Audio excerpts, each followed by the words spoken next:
I love my boyfriend, but I won't let him move in with me, and here's why. My name's Sarah, I'm 35, and I live in a small house I own with my 3 kids. I've been dating Mike, who's 41, for a little over a year now.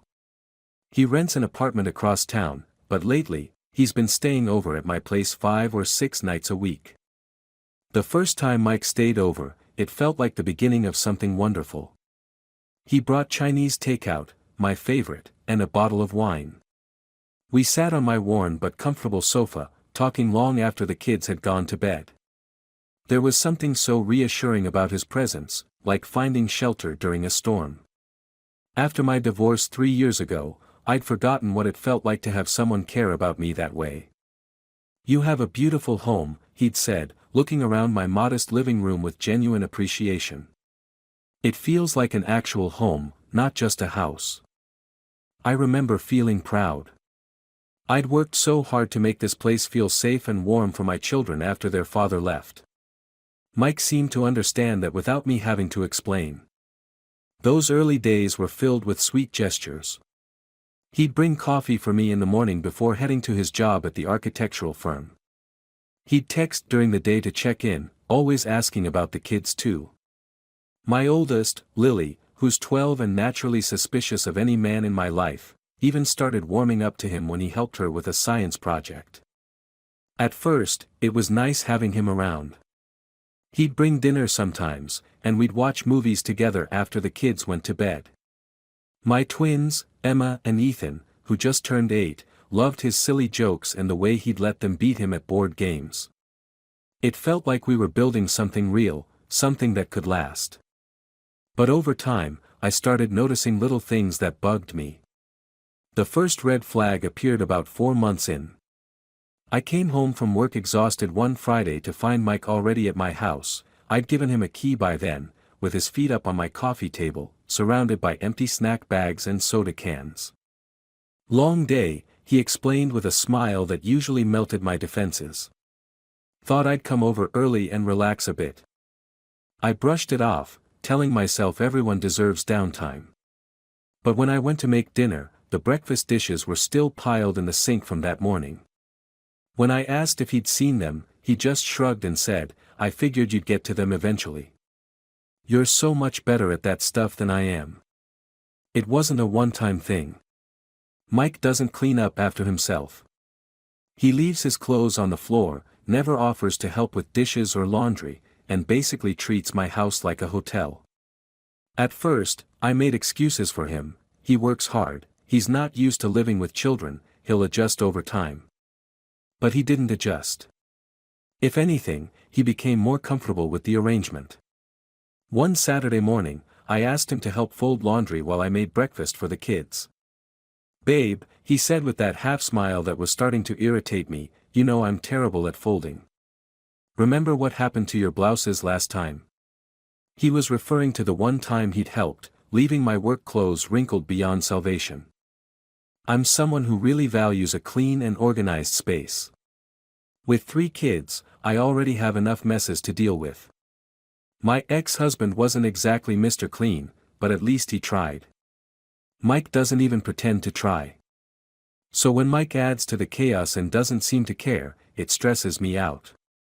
I've brought it up gently a few times, but he always brushes it off or says I'm being uptight. "You should relax more," he told me once after I mentioned the wet towels he'd left on my bedroom floor for the 3rd day in a row. Life's too short to worry about a little mess. But it wasn't just a little mess. It was a pattern of disrespect for my space and my boundaries. Still, I tried to be understanding. Maybe this was just how he was raised. Maybe he never had to share space before. Then came the incident that really made me step back and evaluate things. It was a Tuesday afternoon in October.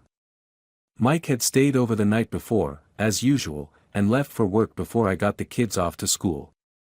I came home early from my job at the clinic. I'm a physical therapist, because Emma wasn't feeling well at school. When I opened the door, I was hit by the unmistakable smell of cigarette smoke. Mike had promised me he'd quit smoking 6 months ago, knowing how I felt about it with the kids' asthma. I found cigarette butts hidden in a coffee mug on my back porch, carefully tucked behind a potted plant as if I wouldn't notice. That night when he came over, I confronted him about it. "It's just an occasional thing," he said dismissively. "You're overreacting. I always smoke outside." "That's not the point, Mike. You promised me you'd quit, and you've been lying about it." "It's my body," he countered, suddenly defensive. "I don't tell you what to do with yours." I felt a chill run through me at his words. This wasn't just about cigarettes. It was about honesty and respect. The next day, he came over with groceries, just a few snacks and drinks for himself, and put them in my fridge. Later that evening, one of my kids grabbed a juice box, not realizing it was his. Mike got irritated and said they shouldn't be touching his stuff without asking. That really bothered me. I tried explaining that this is a family home, and we share everything here. It's just how we do things. But Mike didn't back down. He said if he's paying for something, it's his, and no one else should be using it. "Mike," I said quietly after the kids had gone to bed, "I need you to understand something. In this house, we don't label food as mine or yours. If there's food in the fridge, it's for everyone." "That's not how it works in the real world, Sarah," he replied condescendingly. "People need to respect ownership. You're teaching your kids to take things that don't belong to them." I felt my cheeks burn with anger and embarrassment. "No, I'm teaching them about generosity and community. There's a difference." He just rolled his eyes, making me feel like I was the unreasonable one. That moment was a wake-up call. I realized we might not be compatible when it comes to living together. Mike's not a bad guy, he's funny, kind to me, and we get along well in a lot of ways. But I can't have someone in my home who doesn't respect the way I run it, especially when my kids are involved. The following weekend, I noticed something else unsettling. My son Ethan asked if he could play a game on my iPad, but when he opened it, he found it locked with a new passcode. "Mom, did you change your password?" he asked, confused. I hadn't. When I asked Mike about it later, he casually mentioned that he'd set a new password for security. "I saw Ethan messing around with your banking app the other day," he explained. "Just trying to protect your information." What he didn't know was that I'd been teaching Ethan about saving money, and we had specifically been looking at the banking app together as part of his financial education. Mike had overstepped without even asking me. These incidents kept piling up.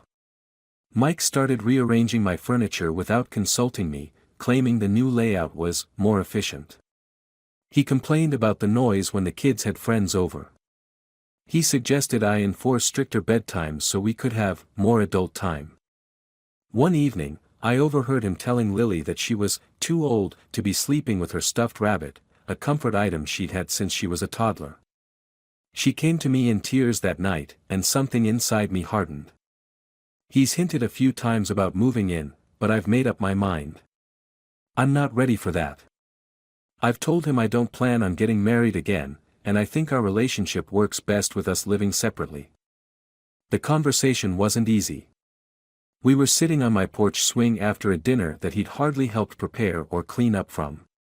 "Sarah," he started, his voice soft and persuasive, "I've been thinking. I'm here most nights anyway. My lease is up next month. It just makes sense for me to move in permanently." I took a deep breath. "Mike, I don't think that's a good idea right now." His face changed immediately, hardening into something unfamiliar. "Why not? Is there someone else?" "No, of course not. It's just, we have different living styles. I need to prioritize stability for my kids." "So you're using your kids as an excuse," he scoffed. "They like me. We get along fine." "It's not an excuse," I said firmly. "It's my reality. My children come first, and I don't think we're ready for this step. After everything I've done for you." His voice had an edge I'd never heard before. "I've been practically playing dad to your kids for months now." That comment hit me like a slap. No one asked you to play dad, Mike. They have a father, even if he's not always present. Could have fooled me, he muttered. Way they act sometimes, seems like they need more discipline than they're getting. I stood up then, my decision more certain than ever. I think you should go home tonight. To your apartment. He wasn't thrilled when I told him this, but I have to do what's best for my kids and my peace of mind. The look he gave me as he left that night made me uneasy, a mixture of hurt and anger that seemed to promise this conversation wasn't over. The next few weeks were tense. Mike started staying at his place more often, but when he did come over, he'd make passive-aggressive comments about the state of my house or how tired I looked. Just saying, if I lived here, you wouldn't have to handle everything yourself, he'd say with a shrug that suggested I was foolish for refusing his help. What he didn't seem to understand was that I wasn't looking for someone to handle things. I was looking for a partner who respected my autonomy and my choices as a mother. The breaking point came last Sunday. Mike showed up unannounced with a moving box. "What's this?" I asked, standing firm in my doorway. "Just some of my stuff," he said casually, trying to step past me. "Thought I'd start bringing things over gradually." I blocked his path. "Mike, we talked about this. I'm not ready for you to move in." His face darkened. "You're never going to be ready, are you? You just want to keep me at arm's length while enjoying the benefits of having me around." "That's not fair," I protested, feeling a lump form in my throat. "No, it's not fair. Stringing someone along for over a year." He pushed the box into my hands. "Either I'm in your life fully, or I'm not in it at all." I handed the box back to him, my hands shaking but my resolve steady. "Then I guess you're not in it." He stared at me for a long moment, disbelief giving way to anger. "You'll regret this, Sarah. Good luck finding someone else willing to take on you and your kids."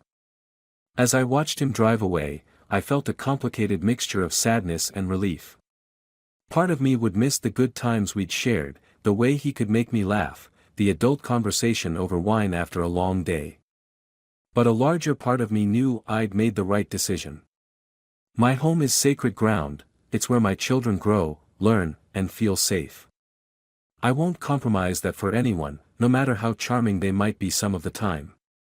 That night, as I tucked my kids into bed, Lily asked if Mike was coming back. "No, sweetheart, I don't think so," I answered honestly. She was quiet for a moment, then said, "Good. He made you frown too much." Out of the mouths of babes, as they say. I hadn't realized how tense I'd become until I felt the weight lifting from my shoulders. The next morning, I woke up to the sound of my kids laughing in the kitchen. They'd made a mess trying to surprise me with breakfast, but as I looked at their smiling faces, flour-covered hands, and the slightly burned toast they'd prepared, I knew with absolute certainty that I'd made the right choice. My home is messy sometimes. It's loud and chaotic and imperfect. But it's ours, and anyone who wants to be part of it needs to understand what that means: sharing, compromising, and respecting each other's space. Most importantly, they need to respect that while I'm open to love, I won't sacrifice my children's well-being or my peace of mind for it. For now, it's just the four of us, and that's more than enough.